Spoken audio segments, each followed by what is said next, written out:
فاستجبنا له فكشفنا ما به من ضر وآتيناه أهله ومثلهم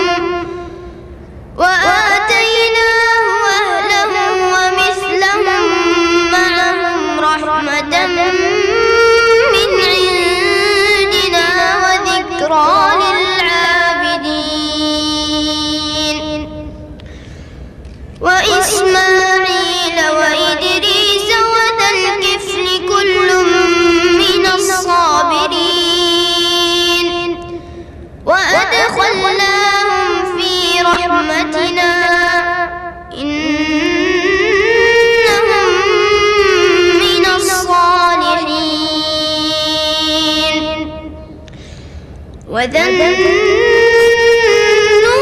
إذ ذهب مغاضبا فظن أن لن نقدر عليه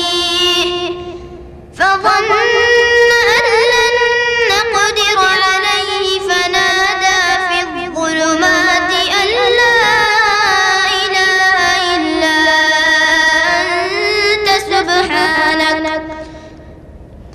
سبحانك إني كنت من الظالمين. فاستجبنا له ونجيناه من الغم وكذلك ننجي المؤمنين. وزكريا إذ نادى ربه رب لا تذرني فردا وأنت خير الوارثين. فاستجبنا